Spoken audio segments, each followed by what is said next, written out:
السلام عليكم ورحمة الله. ازيكم حبايبي متابعيني، عاملين ايه؟ يا رب تكونوا بخير. النهاردة بقى معانا فيديو جديد، وصفة الكلاوي دي حاجة كده زي العسل. طبعا الكلاوي دي بنجيبها من عند الجزار. تمام، بتبقى مديهالك على شكل فصوص كده، وانت بتاخديها بقى تقطعيها قطع صغيرة. يلا بينا نبدأ الفيديو بتاعنا ونشوف عملنا الكلام الجميل ده ازاي، وقدمناه مع مكرونة وسلطة خضراء. ولو اول مره تشوفي قناتي يا ريت تشتركي في القناه وتفعلي الجرس عشان يجيلك كل جديد. معايا بقى طاسه هنا على النار كده، هسيبها تسخن كويس قوي. حطيت فيها معلقه من السمنه، معلقه صغيره، ومعلقه من الزيت. تمام، ما حطيتش دهون كتير لان هي كده كده بيبقى فيها دهون. هي بتبقى جايه زي ما انتم شايفينها كده متقطعه وماسكه في بعضها في صوص كده، بس انا قطعتها قطع صغيره. تمام، بننزل بقى بنديها صدمه كده في الطاسه بتاعتنا، ونخليها تتشوح كويس لحد ما تنزل ميتها وتشربها تاني. بنسيبها بقى كده نقلبها كل شوية على كل جنب، بحيث ان هي تنزل المية بتاعتها وتشربها. هي كده هي نزلت ميتها وشربتها. هجي بقى كده هنزل في النص كده معلقة صغيرة من التوم المهروس، التوم اللي احنا مفرزينه مع بعض. مش هقول لكم حاجة كده سهلة يعني، ما شاء الله بتطلعيه وتستخدميه على طول، مش لسه بقى هتعملي التوم وتهرسيه وكده. تمام، وهنقلبه كده. وبعدين بقى معايا بصلة متقطعة جوانح كده، هنقلبه بقى الكلام ده مع بعضه. طبعا الكلام ده كله مش بنحطه من الاول، عشان احنا لو حطينا الخضار من الاول هيدبل معايا وهيستوي مع الكلاوي من الاول. تمام، وهيدبل مش هيبان خالص. لكن احنا بنحطه بعد ما هي تستوى. طبعا هي مش بتاخد وقت طويل زي الكبدة. واحنا بنغسلها، انا بغسلها يا دوبك بشطفها مرة واحدة بس بنقطة خل. تمام، وبشطفها بنقطة خل بس بسيطة. حطيت بقى الملح بتاعي ومعلقة صغيرة من الفلفل الأسمر، ودي بس البهارات اللي احنا هنحطها. احنا مش هنحط بهارات كتير عليها. معايا بقى هنا حلة على النار، هنقدمها بقى مع مكرونة، حابة تعمليها مع بطاطس محمرة اللي انتي حباه. انا هعملها بقى مع مكرونة اقلام كده.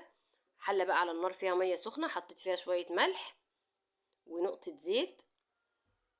تمام، معلقة زيت كده وهسيبها المية بقى، وهسيب المكرونة تتسلق. وهنا بقى بعد ما البصلية دبلت كده بسيط، هنزل بقى بفلفل الوان وفلفل اخضر. حطيت اهو فلفل احمر واصفر واخضر، وقرن شطه برضو سبايسي لو انت حباها سبايسي. شايفين الالوان بقى وجمالها، حاجه كده بقى ما شاء الله زي العسل.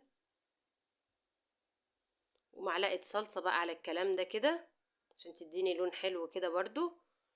وهنسيب بقى الكلام ده حوالي 10 دقايق على النار، مش كتير، عشان الخضار بتاعي ما يتبلش برضو ولونه يروح وما يبقاش شكله حلو. تمام، عشان الخضار بتاعك يبقى زي كده ما بناكل الحاجات دي في المطاعم، بيكون الخضار لونه حلو وزاهي وبحاله، مش بيكون دبل قوي. تمام، وهنا بقى المكرونه بتاعتي اتسلقت خلاص. هنا بقى حطيت شويه زيت في الحله بتاعتي، وهنا معلقه توم برضو من التوم اللي احنا مفرزينه. وشايفين الجمال. سيبهم بقى كده يتشوحوا ياخدوا لون دهبي بسيط خالص. وهنزل عليهم بقرن فلفل كده سبايسي كده، ممكن فلفل اخضر لو انت مش عايزاه سبايسي، بيديها ريحه حلوه قوي برضو وطعم جميل. ونزلت بقى بعصير الطماطم بتاعي حوالي نص كيلو. طبعا على حسب كميه المكرونه اللي انت بتعمليها، لو ازيد اقل اللي انت عايزاه. وبرضو مش هحط بهارات كتير، انا بحط الملح والفلفل الاسمر بس. وهقلب بقى الكلام ده كده وهسيبه يتسبك كويس قبل ما اضيف المكرونه. وهنا بقى الصلصه بتاعتي شوفوا اتسبكت وبقت جميله ازاي. انا ما ضفتلهاش صلصه ولا اي حاجه، هي الطماطم لوحدها. لو انت حابه تضيفي لها صلصه بتحبيها حمرا اكتر فبراحتك. هي شايفين هي ما شاء الله لونها جميل ومش محتاجه صلصه تنضاف عليها خالص. ونقلب بالراحه عشان المكرونه الاقلام ما تتكسرش منك. وفي السليق احنا بنسلقها كويس قوي، بس مش بنيجي في الاخر يعني بنسيبها مش جامده يعني، مش بنكملها للاخر، بحيث ان احنا هنسيبها شويه في الصلصه برضو عشان ما تبقاش مكسره منك. تمام، وبرضو مش هنقلبها كتير، بنسيبها يعني اول ما نحطها في الصلصه نسيبها حوالي دقيقتين.